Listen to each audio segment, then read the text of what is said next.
Welcome back. Our marketing roundtables this week, Naomi Blohm, as well as John Payne joining us. Naomi, I don't even know any other way to describe it, but it is some ugly price action happening in soybeans. What is pressuring prices so much right now?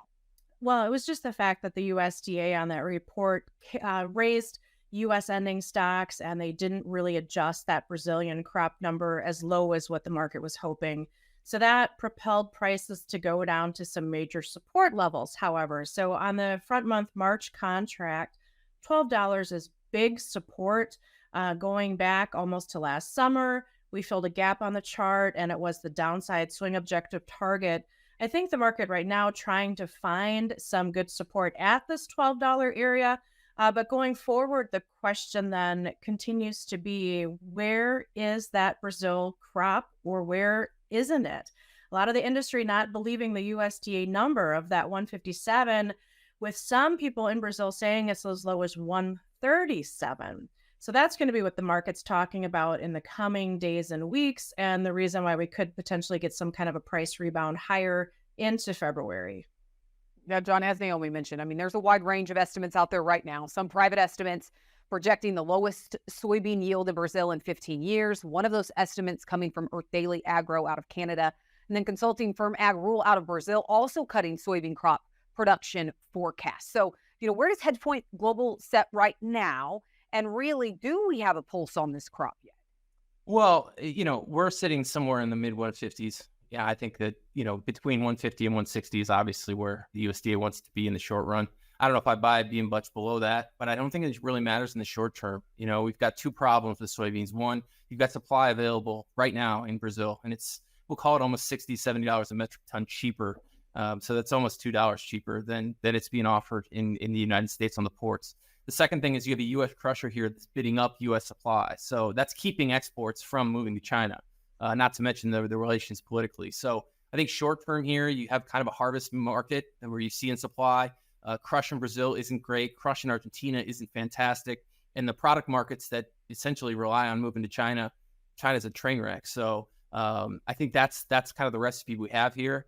I don't know if we see much lower than 1150. I think the U.S. producer will have to kind of throw in the towel to a degree on acreage to get the market to go back to where it was. But at this point, I think it relies on the product markets. If we can't see bean oil trade north of 50, 60 cents next year, I don't think those highs that we saw last year are going to be tested. Yeah, we saw China come in this week and buy more beans from Brazil, as you mentioned. So, Naomi, as you look at kind of the debate right now in Brazil, I know John's saying at this point right now that is not really what matters. But is it just yield, or is it also quality issues that we're watching? Well, that is something to be monitoring. There are some people who are saying that the pods are aborting in the fields, and so there's some significant issues that are potentially going to be coming that we won't know about yet for the short term. But the USDA on the February USDA report is when they're going to acknowledge the situation a little bit more. That's traditionally, if they're going to acknowledge something in South America, that's the report that they'll do it on. Now, again, looking back here at our country, something to be aware of. Yeah, the USDA raised yield on this last USDA report, but they did not adjust demand for crush. Our crush numbers here are still going fantastic. And if all these crush plants can come online, that's new demand that needs to be acknowledged on upcoming USDA reports. And so maybe with what the USDA did by raising yield, it's going to allow them to increase demand for the crush in the coming reports, and then ending stocks for old crop start to go back down. It's going to be interesting to see where acres end up being this spring in this country, because the demand is going to be there for more U.S. acres for beans because of that crush situation. John, do you think cotton will be more competitive? You look at cotton in Brazil, it's still rated favorably at this point. You saw adjustments in the latest USDA report on cotton as well. Yeah, they're going to. So the shifting that's going on, a lot of folks that in the safrinha corn markets took it to cotton. So I think USDA admitted that a little bit. As far as cotton in the U.S., I would imagine we see it planted. It might be more next year, the following crop year that we're discussing.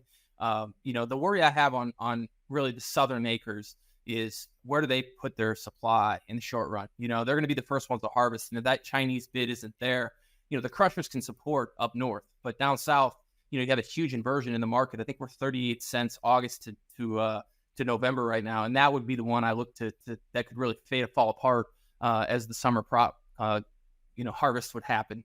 But at this point, we're so far away. I think everything we're discussing right now is known. To chase headlines in this kind of world has really not been long-term profitable. So I think if you're sitting on supply, you got to be patient here. There'll be a pop. The market's so short that, short covering could happen, but you can't get bullish on a rally, in my opinion. I think there's too many folks who are going to come in here and replace supply if we do get prices up again.